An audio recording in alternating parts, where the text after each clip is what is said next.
Hello students, आज हम third class के कंप्यूटर का 6th चैप्टर, जो आपका कंप्यूटर में 6th चैप्टर आपको दिया हुआ है बुक में, introduction to Microsoft Office Word 2010 जिसका नेम है, उसको आज हम स्टार्ट करने वाले हैं। उसकी हम रीडिंग करेंगे। तो अब आप सब ने क्या करना है, सबसे पहले आप सब अपनी बुक निकाल लीजिए, ठीक है।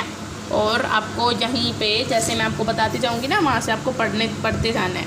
आपको देखो 6th चैप्टर दिया है, जो है आपको एक एप्लीकेशन है आपके कंप्यूटर में जिसका नेम है माइक्रोसॉफ्ट वर्ड 2010। यहाँ पे मैं आपको लिख कर बता देती हूँ एक बार क्या नेम है उस एप्लीकेशन का। MICRO माइक्रो, SOFT सॉफ्ट, ठीक है। क्या बन गया ये Microsoft. WORD word, Microsoft word, ठीक है। और उसमें 2010 2010 यानी उसको 2010 में बनाया गया है, ठीक है। ये सब अलग अलग उसमें बनाए जाते हैं ईयर में। तो हम सीखेंगे माइक्रोसॉफ्ट वर्ड 2010 यहाँ पे बताया गया है। और हम इसको क्या बोल सकते हैं, ये हो गया माइक्रोसॉफ्ट वर्ड 2010। जैसे आपके म्यूज़िक सुनने की एप्लीकेशन होती है फ़ोन में भी ना, तो ऐसे ही आपकी कंप्यूटर में है। या फिर हम इसको क्या बोलते हैं, MS वर्ड, क्या बोल सकते हैं, MS वर्ड। MS वर्ड यानी माइक्रोसॉफ्ट, M से क्या बन गया माइक्रो और S से सॉफ्ट और WORD वर्ड, MS वर्ड 2010 भी हम इसको बोल सकते हैं, ठीक है।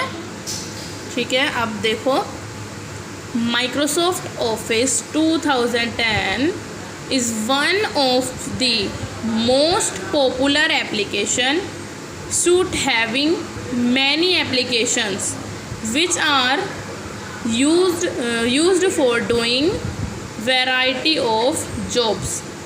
यहाँ पे ये माइक्रोसॉफ्ट वर्ड के बारे में नहीं बताया अभी इस लाइन में, आपको माइक्रोसॉफ्ट ऑफिस के बारे में बताया है। माइक्रोसॉफ्ट ऑफिस क्या होता है, जैसे कि मान लीजिए एक कंपनी है, ठीक है। जैसे मारुति सुजुकी आपने कंपनी सुनी है ना, तो ऐसी ही बड़ी बड़ी कंपनियां होती हैं जो अलग अलग टाइप की कार लॉन्च करती हैं, गाड़ियां बनाती हैं, है ना।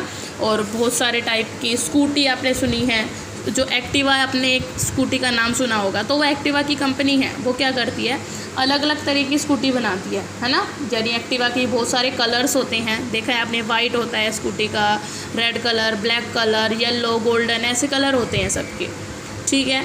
तो आपको ये पता चल गया कि वो कंपनियाँ होती हैं सब। अब ऐसे ही जो ये माइक्रोसॉफ्ट ऑफिस है वो क्या है, एक कंपनी है। माइक्रोसॉफ्ट क्या है, माइक्रोसॉफ्ट इज़ अ कंपनी, ठीक है, जो एप्लीकेशन बनाती है कंप्यूटर की। अब मैं आपसे पूछूंगी कि माइक्रोसॉफ्ट क्या होता है, तो आप क्या बताओगे, माइक्रोसॉफ्ट। अगर आपसे कोई माइक्रोसॉफ्ट वर्ड के बारे में पूछता है तो माइक्रोसॉफ्ट वर्ड अलग है। माइक्रोसॉफ्ट पावर पॉइंट पूछता है, आपको उसका नेम पहले सोचना है। आप 2 सेकंड के लिए उसका पहले नाम सोचोगे कि आपसे अगर कोई सामने वाला कुछ पूछ रहा है तो उसमें नेम डिफरेंस क्या है, ठीक है। अगर मैं आपसे पूछती हूँ कि माइक्रोसॉफ्ट ऑफिस क्या है, तो आप क्या बताओगे मुझे। माइक्रोसॉफ्ट एक ऐसी कंपनी है, माइक्रोसॉफ्ट एक ऐसा ऑफिस है। माइक्रोसॉफ्ट ऑफिस 2010 एक इस टाइप की एप्लीकेशन है जिसके अंदर बहुत सारी एप्लीकेशन होती हैं। जैसे कि ये है, मैं आपको थोड़ा सा समझा देती हूँ, आपको थोड़ा माइंड लगाना पड़ेगा।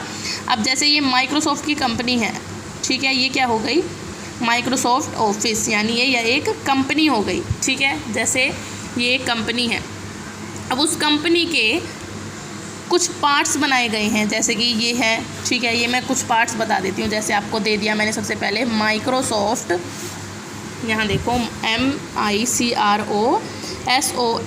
माइक्रोसॉफ्ट पेंट, अभी आपने पढ़ा था ना माइक्रोसॉफ्ट पेंट, तो वो किस कंपनी का है, माइक्रोसॉफ्ट ऑफिस का, ठीक है। किससे बिलोंग करता है, माइक्रोसॉफ्ट ऑफिस से। उसके बाद यहाँ पे मैं बताती हूँ माइक्रोसॉफ्ट वर्ड, ठीक है, जिसके बारे में हम अब पढ़ने वाले हैं। माइक्रोसॉफ्ट पेंट के बारे में तो आपने पढ़ लिया, माइक्रोसॉफ्ट हम वर्ड के बारे में पढ़ेंगे। एक आता है Microsoft SOFT, Microsoft Excel, AXCEL, जिसके अंदर हम कैलकुलेशन करते हैं, ये आपने अभी नहीं पढ़ा है, ठीक है। एक आता है हमारा माइक्रोसॉफ्ट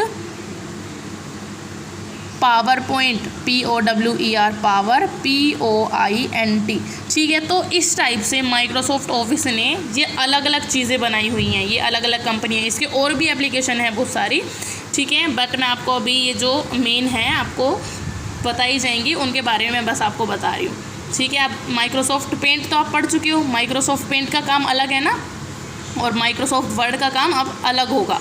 तो माइक्रोसॉफ्ट ऑफिस क्या है? माइक्रोसॉफ्ट ऑफिस अगर आपको कभी बोलता है कोई, तो आपको दिमाग में ये नहीं सोचना है कि वो आपको माइक्रोसॉफ्ट वर्ड के बारे में ही बता रहा है, नहीं। माइक्रोसॉफ्ट ऑफिस एक कंपनी होती है जो बहुत सारी यूज़फुल एप्लीकेशन बनाती है। अब आपको आ गया समझ में, ठीक है। तो ऐसे ही अब हम इसके बारे में और पढ़ेंगे। अभी आपको सबको समझ आ गया ना? अगर आपको फिर भी कोई डाउट रहता है तो आप जब आपकी मीटिंग होती है हर संडे को, आप उसमें मुझसे कंफर्म कर सकते हो कि मैम मुझे ये समझ में नहीं आया, तो आप मुझसे पूछ सकते हो, ठीक है। अब मैंने आपको माइक्रोसॉफ्ट के बारे में बता दिया है। तो अब हम पढ़ेंगे कि माइक्रोसॉफ्ट वर्ड क्या होता है। This application suit is developed by Microsoft and was first released on June 15, 2010। अब जो ये माइक्रोसॉफ्ट ऑफिस 2010 है, ये एक कंपनी है, ठीक है। माइक्रोसॉफ्ट ऑफिस 2010, ठीक है, इसके बारे में हम पढ़ रहे हैं ना, तो इनके सब में पीछे क्या लग जाता है? 2010 लग जाता है, ठीक है। इन सब के पीछे, यानी 2010 में बनी है ये। और कब बनी थी ये? 15 जून। कब बनी थी? 15 जून 2010 को, ठीक है। जो माइक्रोसॉफ्ट ऑफिस 2010 है। अगर आपसे कोई पूछता है कि माइक्रोसॉफ्ट ऑफिस, मैं भी अगर आपसे कभी पूछती हूँ कि माइक्रोसॉफ्ट ऑफिस की जो कंपनी है उसका साइन देखो, ये है माइक्रोसॉफ्ट ऑफिस का, याद रखना है आपने। माइक्रोसॉफ्ट ऑफिस का साइन कैसा है? ऐसा। माइक्रोसॉफ्ट ऑफिस 2010 का साइन है ये। और कब बनाई गई थी फर्स्ट माइक्रोसॉफ्ट ऑफिस? जून 15, 2010, यानी 15 जून को 2010 में इसको पहली बार यूज़ किया गया था, बनाया गया था। उसके बाद अब नेक्स्ट है, the applications included in this suite can help to handle almost of the office related work. तो ये ऑफिस नेम इसको क्यों दिया गया है? क्योंकि ये एक कंपनी है और जितने भी ऑफिस के वर्क होते हैं वैसे नेम इसको ऑफिस का दिया गया है। बट हम और भी बहुत सारे यूज़फुल इसमें काम कर सकते हैं, स्कूल से रिलेटेड कर सकते हैं, और बहुत सारे जॉब्स के रिलेटेड हम इसमें वर्क कर सकते हैं। तो ठीक है, अब आपका जो 6th चैप्टर है उसमें आपको ये सभी दिया गया है कि माइक्रोसॉफ्ट वर्ड क्या होता है। अब आपको समझ आ गया। अगर आपको कोई भी क्वेरी रहती है, आपके दिमाग में कोई क्वेश्चन आता है, तो आप वो मुझसे पूछ सकते हो, ठीक है। उसके बाद application components of Microsoft office 2010। Microsoft office 2010 के कुछ एप्लीकेशन बताई हैं, अभी मैंने आपको समझाई है ना, तो देखो वही दिखा दिया आपके सामने। माइक्रोसॉफ्ट वर्ड 2010 मैं आपको बता चुकी, एक माइक्रोसॉफ्ट एक्सेल 2010, ठीक है। उसके बाद में माइक्रोसॉफ्ट पावर पॉइंट, एक होता है माइक्रोसॉफ्ट एक्सेस, एक होता है माइक्रोसॉफ्ट आउटलुक 2010। तो ये सारे हैं आपके माइक्रोसॉफ्ट 2010 के। अब ठीक है, ये हो गया। अभी ये जो एप्लीकेशन है इनमें क्या किया जाता है इसको मैं आपको कल रीड कराऊंगी। आज आप अपना होमवर्क देख लीजिए। आपको याद होगा कि मैंने आपको लास्ट वीडियो में क्या कराया था, आपकी वर्कशीट 1 कराई थी। मैंने आपको वर्कशीट 1 कराई थी ना, स्टार्ट कराई थी मैंने बस आपको। तो उसमें मैंने कल आपके लिए होमवर्क दिया था, ये सी जो आपका सी सेक्शन है उसका दिया था, और आपको ये क्वेश्चन नंबर 1 करने के लिए मैंने आपको दिया था। तो इसमें जो और क्वेश्चन दिए हुए हैं बाकी 2nd, 3rd, 4th and 5th आपको देखो क्वेश्चन दिए हुए हैं ना। तो आपने अब क्या करना है, आज का आपका 2 क्वेश्चन का होमवर्क रहेगा। आपने 2nd एंड 3rd क्वेश्चन का होमवर्क करना है आज। 2nd क्वेश्चन है name the 3 parts of CPU। ये मैं आपको पहले करा चुकी हूँ, आपको पहले लर्न करना है, फिर उसके बाद वही लर्न करने के बाद लिखोगे कौन कौन से हैं CPU के 3 पार्ट्स, कौन कौन से हैं। CU यानी सेंट्रल, यहाँ पे जो CPU की फुल फॉर्म होती है सेंट्रल प्रोसेसिंग यूनिट। तो CPU के 3 पार्ट्स कौन कौन से होते हैं, CU, MU एंड ALU। और जो CU की फुल फॉर्म होती है क्या होती है, कंट्रोल यूनिट। ALU की एरिथमेटिक एंड लॉजिकल यूनिट, और मेमोरी यूनिट होती है हमारी MU। ठीक है, ये क्वेश्चन हो गया आपका, ये मैंने आपको कंप्लीट बता ही दिया है, और आपको पहले लर्न करनी है उसकी स्पेलिंग, फिर आपको लिखना है। उसके बाद what is the difference between input and output devices, इसको भी पहले आप लर्न करोगे, मैंने लिखवाया था आपको, बैक जाके देखना है अपनी नोटबुक में, और उसके बाद लर्न करने के बाद आप इन दोनों क्वेश्चन के आंसर यहाँ पे लिखोगे, ठीक है। इजी होमवर्क मैं आपको देती हूँ डेली, आपने यही होमवर्क में आज काम करना है।